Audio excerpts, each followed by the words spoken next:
Muy buenos días, jóvenes. A partir de este momento ya no entra más nadie al Zoom. Hemos dicho claramente el día de la clase inaugural de que 5 minutos de espera, ¿no es verdad?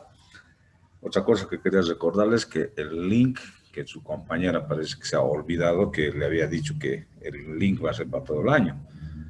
Me pasó un mensaje diciendo de que no sabían el link. El link es el mismo, para todas las clases va a ser el mismo. Bien, entonces vamos a empezar el avance en nuestra materia, hablando acerca de temas generales en base a lo que vamos a tener nosotros, la patología quirúrgica en general. Y dentro de ello debemos hablar de algunos síntomas que son los más frecuentes en cirugía. Entonces, los síntomas más frecuentes en cirugía son los que nos van a dar una pauta para nosotros poder realizar un diagnóstico acerca de la patología por la cual va a ir a consultar un paciente. Como inicio vamos a decir que el síntoma primordial, el síntoma por el cual, todo el mundo acude a un médico, es el dolor. El dolor es un síntoma para que nosotros no estamos acostumbrados a hacer, en nuestro medio sobre todo, no estamos acostumbrados a hacer medicina preventiva, porque en otros países de rigor todos los años tienen que hacerse un control riguroso de toda su salud. En nuestro medio no, nosotros solamente acudimos al médico cuando tenemos algún síntoma. Y el síntoma primordial, el síntoma cardinal por el cual nosotros acudimos a un médico justamente es el dolor. Porque si no nos duele, nosotros no nos preocupamos de nuestra salud. Entonces, el dolor como tal es un síntoma, como ustedes saben, ya lo han llevado ustedes seguramente en fisiopatología, han hecho hincapié en lo que es el dolor en general. A ver, vamos a hacer una pregunta. A ver, vamos a empezar por la presidenta. No creo que a la presidenta la vamos a preguntar. Señorita Giselle Rochas, ¿no? Usted, la presidenta. Sí, doctor. Buenos días. ¿Qué será el dolor? El dolor es un signo que va a referir el paciente. Es un signo. No, es un síntoma, perdón, es un síntoma porque no lo podemos ver, solamente el paciente nos lo refiere. ¿Qué es el dolor? Pues la definición del dolor.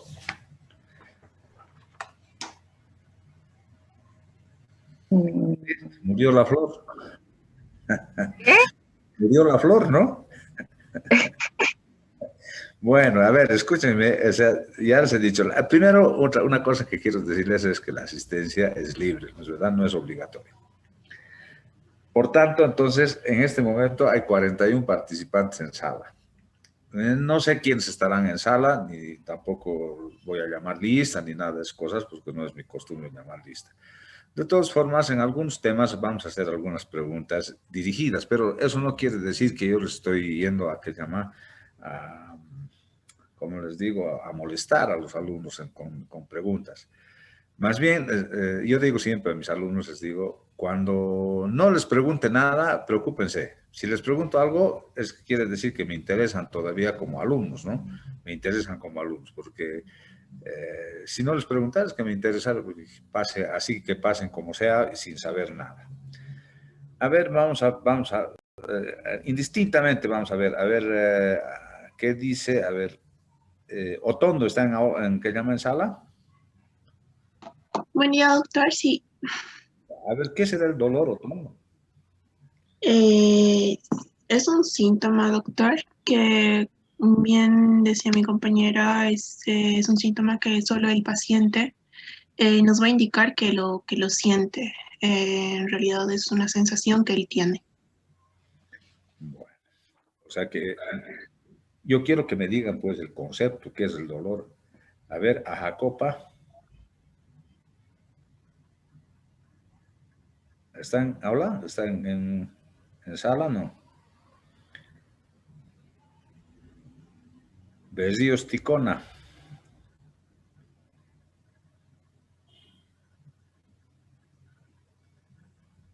Nada. Chuca Balda.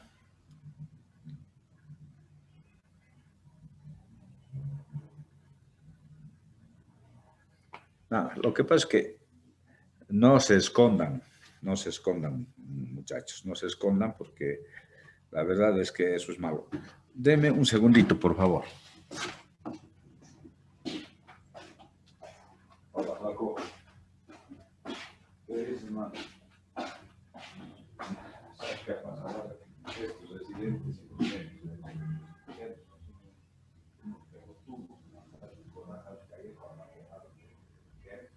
le han dejado una jeringa.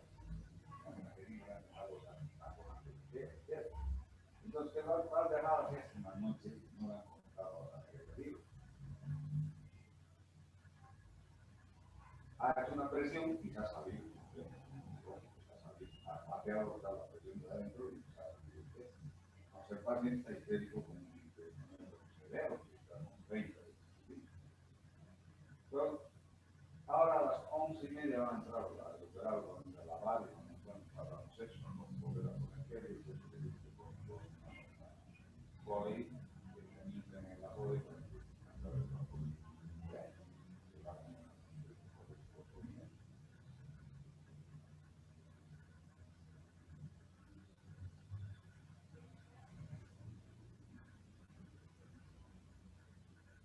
Claro, pero ya lo han abierto, pues el corredor poco cae.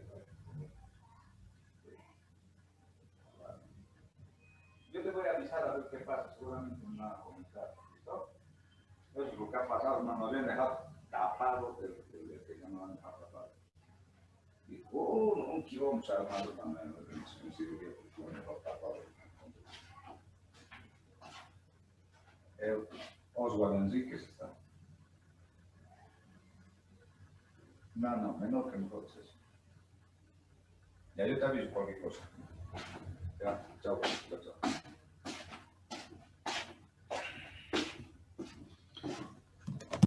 Bueno, les decía que no se escondan porque yo no estoy calificando para empezar. ¿No es verdad? Entonces, de los errores uno aprende, pues, o sea, uno no me voy a enojar ni nada de eso, que se equivoquen. O sea, si se equivocan mejor, así aprendemos, porque ese error que han cometido ya no lo van a volver a cometer después. Bien, pero vamos a ir avanzando para no quedarnos mucho tiempo y vamos a avanzar este síntoma que es importante, que es dolor. Bueno, el dolor es una sensación subjetiva de desasosiego que se produce por irritación de las terminaciones nerviosas de los distintos órganos y sistemas. Entonces, ese es el concepto del dolor. Seguramente en fisiopatología, en los slides que les han mostrado, les han puesto ese concepto. Es una sensación subjetiva de desasosiego que se produce por irritación de las terminaciones nerviosas de los órganos y sistemas. Así establecido el dolor nosotros en cirugía lo vamos a clasificar en dos tipos de dolor básicamente. Dos tipos de dolor que son, o sea, lo que nosotros a nosotros nos va a orientar en cuanto se refiere a un diagnóstico como tal. Si nosotros empezamos a valorar a un paciente y explotamos el síntoma dolor, seguramente vamos a tener éxito en nuestra apreciación diagnóstica. Primero, para empezar, el dolor, el más importante, si nosotros nos ponemos a pensar, es el dolor de tipo cólico o el dolor de tipo espasmódico. Que como ustedes saben, o sea, el organismo se divide en varias cavidades y los miembros como tales. O sea, tenemos la cavidad craneal, la cavidad torácica, la cavidad abdominal y la cavidad pélvica como tal, y además los miembros tanto superiores como inferiores. Así dividido la estructura anatómica, debemos decir que la cavidad más importante donde se produce la mayor parte de las patologías que tienen su connotación quirúrgica es la cavidad abdominal. Por tanto, en la cavidad abdominal, o sea, tenemos una gran cantidad de vísceras, o sea, es la cavidad donde se encuentran la mayor parte de las vísceras como tal. Entonces, vamos a decir el dolor de tipo cólico. El dolor de tipo cólico es característico propio de las vísceras que tienen una estructura tubular. ¿Qué quiere decir? Que tienen la forma de un tubo. Entonces, dentro de ello está todo lo que corresponde a lo que es el tubo digestivo en general, desde la boca hasta el orificio anal. Entonces, todo es una parte tubular. Tenemos formación tubular en la vía biliar, por ejemplo. O sea, el colédoco, los hepáticos, el cístico, todos tienen una estructura tubular. Tenemos otras estructuras tubulares, como ser, por ejemplo, en el retroperitoneo vamos a encontrar los ureteres, que también tienen una estructura tubular, y los dolores que se producen en todos los órganos o vísceras que tienen estructura tubular, el dolor va a ser de tipo cólico o tipo espasmódico. Dentro de la estructura anatómica en toda la región tanto torácica como abdominal, debemos decir que también existen vísceras macizas. Las vísceras macizas tienen otro tipo de estructura, o sea, otro tipo de connotación en cuanto se refiere al dolor que se va a producir. Las vísceras macizas van a tener un dolor de tipo gravativo, pueden tener un dolor pungitivo, pueden ser lancinante, puede ser otro tipo de dolor que no está relacionado con un dolor cólico. Y a excepción de algunas vísceras, como ser, por ejemplo, dos vísceras importantes, como son el duodeno y el estómago, también podemos estructurar, o si vale el término, aparecer un dolor de tipo urente. No nos olvidemos que son asiento de patologías como ser las gastritis, la gastroduodenitis, o también el dolor que se produce a nivel del esófago, que puede provocar un dolor de tipo urente, o sea, un dolor de ardor, que es el dolor propio de esas vísceras en algunas ocasiones. Pero en general, las vísceras tubulares van a doler en forma de tipo cólico o de tipo espasmódico.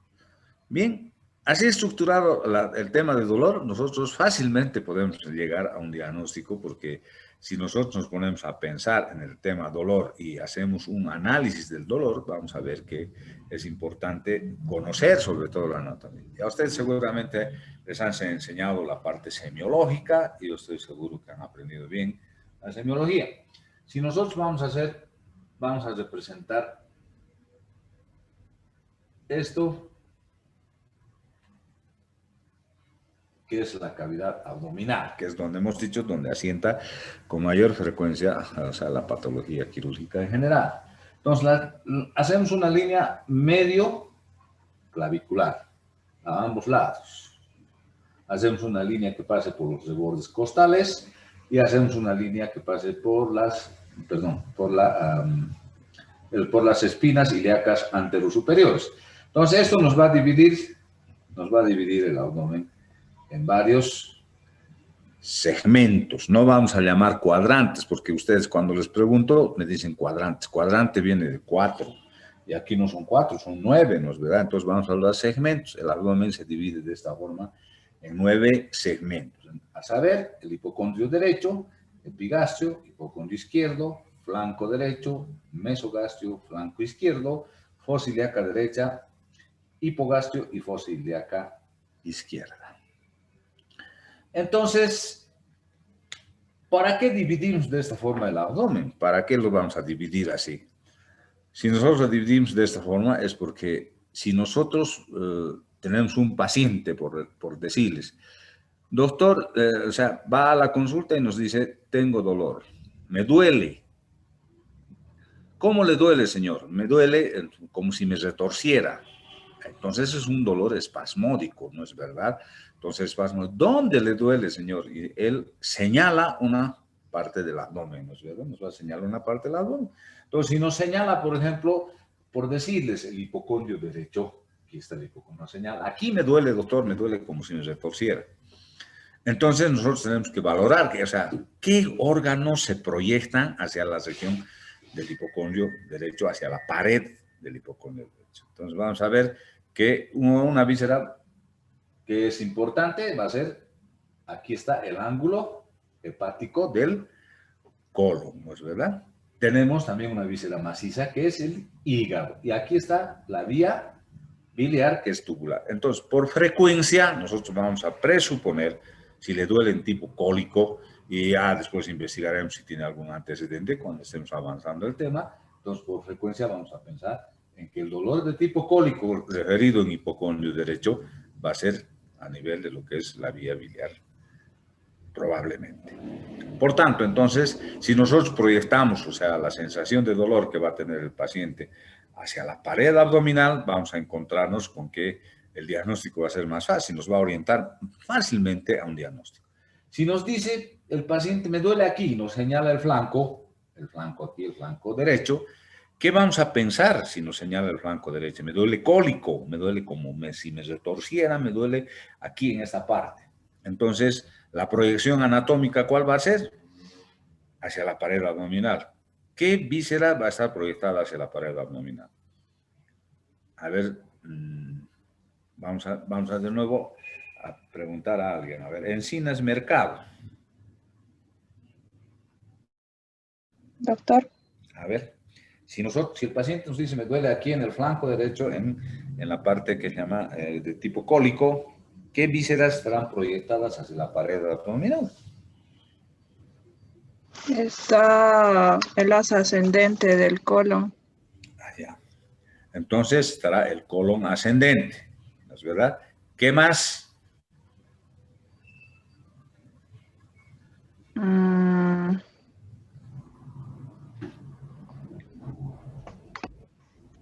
Por detrás, retroperitonealmente, sería el riñón por arriba y los uréteres, podría ser un cólico renal. Bueno, ¿ves? Que es fácil, ¿no es verdad? Entonces ya vamos a decir que aquí también está el uréter. Entonces, por frecuencia, ¿qué es lo que más nos va a doler? El uréter, ¿no es verdad? Que bien dices, es un órgano retroperitoneal, pero también están considerados dentro de lo que es la cavidad como tal, ¿no es verdad? Entonces, por tanto, entonces, duele cólico en flanco derecho, lo más frecuente, el uréter, ¿no es verdad? El colon ascendente muy rara vez nos va a doler en la parte del colon ascendente. Entonces, la más frecuente va a ser el uréter, que nos va a doler en forma de cólico. Y así vamos a proyectar nuestro dolor. Si dice, o sea, me duele, me arde, y refiere que le arde aquí en la parte del epigastrio, ¿en qué vamos a pensar? A ver, señorita Encinas, insistimos.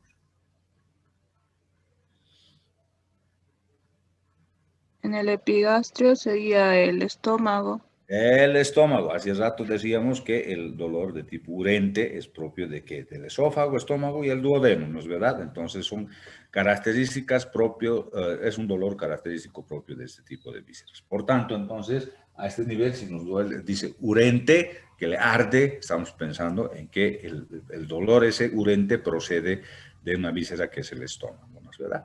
Entonces, así, para que se den cuenta, o sea, el dolor nos va a orientar prácticamente si nosotros conocemos. Este es el mapa que debe quedarse aquí metido, en el disco duro. No se olviden nunca de este mapa, que son los 9 segmentos abdominales, donde se presenta la mayor parte de la patología de tipo quirúrgica. Por tanto, entonces, si nosotros conocemos este mapita, ya más o menos nosotros vamos a orientar nuestro diagnóstico en cuanto respecta a lo que es el dolor.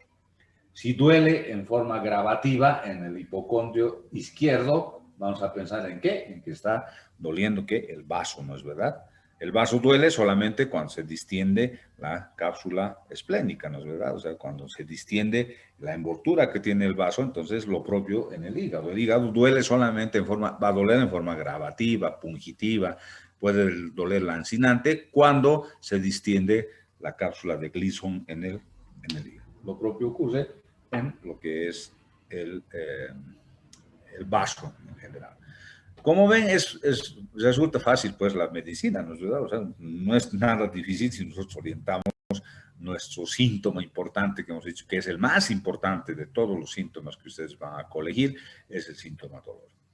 Entonces, como ven, entonces facilito, ¿no es verdad? O sea, es fácil orientar nuestra apreciación diagnóstica, nuestra apreciación de, lógicamente, que no solo con el dolor vamos a hacer el diagnóstico, sino que vamos a ir recabando todos los síntomas que nos va a referir el paciente, porque todo lo que es subjetivo nos va a presentar el paciente y nos va a decir, me duele aquí y me duele así, me ha empezado a doler así, y nosotros vamos a ir explotando el síntoma dolor de acuerdo a lo que nosotros vayamos recabando para anotar en lo que corresponde ser la historia clínica. Otro síntoma importante va a resultar siendo la fiebre. Fiebre. La fiebre, como ustedes saben, es la elevación de la temperatura corporal por encima de 37,5 grados, ¿no es verdad? Hasta 37,5 se puede considerar una temperatura normal. Por debajo de 36 debemos decir que el paciente está hipotérmico, entonces el paciente puede tener riesgo mayor de muerte por el hecho de la hipotermia. Entonces la fiebre la vamos a considerar desde dos puntos de vista. Cuando acude el paciente a la consulta o cuando vemos un paciente, es una fiebre de inicio, cuando en la primera consulta, si viene el paciente con síntomas, dolor y fiebre, entonces, ¿qué vamos a pensar? Si hay dolor, puede ser que esté habiendo un proceso inflamatorio. Y si hay fiebre, sí va a haber un proceso inflamatorio o infeccioso, ¿no es verdad? Entonces, la fiebre es un síntoma de alarma que nosotros debemos tomar en cuenta para decir que el paciente puede estar haciendo un proceso infeccioso. Si nosotros tenemos un dolor que nos refiere el paciente en fosa ilíaca derecha, dolor y fiebre, dolor de tipo cólico y fiebre, ¿qué vamos a pensar? Señorita Rocha, a ver.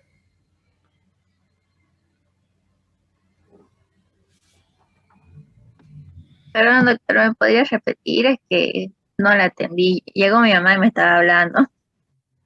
¿Ves? Por eso les digo, o sea, que las clases virtuales no sirven. Porque uno se distrae, o sea, se va, no hace nada, ¿verdad? A ver, nuevamente entonces hablaremos con la señorita Encinas, pues la señorita Encinas está más ubicada, o sea, está bien ubicada. Entonces, a ver, ¿qué dice señorita Encinas si el paciente viene con dolor hipocólico y fiebre en fosa ilíaca derecha? ¿Qué vas a pensar? Apendicitis.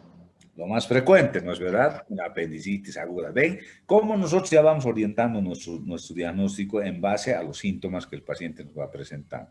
Entonces, así, o sea, analizando las cosas, seguramente nosotros vamos a tener éxito en nuestros diagnósticos, ¿no es verdad? No es difícil la medicina, solamente es ponerle empeño, o sea, ser un poco, digamos, vivos en orientar nuestro diagnóstico, porque resulta que a veces es muy fácil de hacer un diagnóstico. Lógicamente son síntomas que después se van a corroborar con los signos que nosotros vayamos a encontrar, ¿no es verdad? Entonces, todas esas cosas debemos considerar. Ahora bien, otro elemento importante a considerar, debemos decir que la fiebre también resulta tener su importancia vital en el postoperatorio. En el postoperatorio tiene una incidencia vital, o sea, la fiebre como tal. Una cosa es en el preoperatorio, que nos orienta a que estamos frente a un proceso, a una patología, puede ser quirúrgica o no, que está frente a un proceso infeccioso, ¿verdad? Dolor y fiebre, estamos hablando de un proceso probablemente infeccioso. En el postoperatorio, resulta que nosotros debemos considerar desde el punto de vista el paciente. Si nosotros operamos un paciente, debemos decir que cuando operamos hacemos extracción de tejidos, o sea, un corte, ¿no es verdad? Una herida, provocamos una herida, que es prácticamente aséptica, porque las heridas, o sea, que las hacemos con todos los cuidados de asepsia, antisepsia, son heridas limpias, ¿no es verdad? Entonces, resulta que el paciente, dentro de las primeras 48 horas, presenta febrícula o fiebre. Entonces, ¿qué vamos a pensar frente a ello? Que si el paciente presenta fiebre o febrícula dentro de las primeras 48 horas, ¿qué es lo que se nos va a venir a la mente en inicio? A ver, ¿qué vamos a pensar? ¿Una peritonitis? ¿Cómo? ¿Quién me ha hablado? ¿Qué estás en una peritonitis postoperatoria? ¿Nombre? ¿Su nombre, señorita? Stephanie Berríos. Berríos. A ver, dentro de las primeras 24, 48 horas, o sea, si aparece fiebre, usted va a pensar en una peritonitis. A ver, ¿no será que se está apresurando demasiado en el diagnóstico? Doctor, podría ser cualquier proceso infeccioso y tendríamos que investigar la causa o el foco que está produciendo la cirugía. A ver, por eso les decía de inicio, fiebre que se produce dentro de los primeros 24 o 48 horas, un preámbulo hemos hecho, ¿no es verdad? Que hemos hecho extracción de tejidos. Entonces, ¿qué habrá ocurrido? Pues al hacer esa extracción de tejidos hemos roto la célula. Y dentro de las células se encuentran mediadores químicos, ¿no es verdad? Entonces, esos mediadores químicos pueden o no pueden provocar cuadro febril. Sí, doctor, en una herida sí se puede producir un foco infeccioso. No, no se produce proceso infeccioso, sino que las células rotas liberan al torrente sanguíneo mediadores químicos, como ser, por ejemplo, los pirógenos. Esos pirógenos, dentro de las primeras 48 horas, pueden causar fiebre sin proceso infeccioso. Fiebre, dentro de las primeras 48 horas, puede producirse una fiebre o febrícula propia del acto quirúrgico, del trauma quirúrgico, por liberación de mediadores químicos como son los pirógenos. Después de que ha pasado las 48 horas y el paciente empieza con fiebre o sostiene la fiebre que ha empezado, entonces ahí ya vamos a tener otra idea de lo que puede estar ocurriendo acerca de la fiebre. ¿De acuerdo? ¿Tienen alguna duda hasta aquí?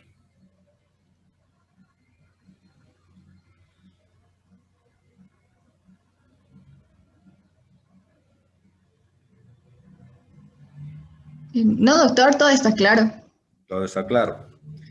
Muy bien, nos vamos a quedar aquí. Vamos a ir avanzando así de a poquito, vamos a ir avanzando hasta que entremos en ritmo, ¿vale? Nos vemos el día que nos toca a ustedes, con ustedes cuando pasamos lunes. Miércoles. Y jueves, doctor. Ya, nos vemos el miércoles entonces. Buenos días, jóvenes. Hasta luego. Hasta luego. Hasta luego, doctor.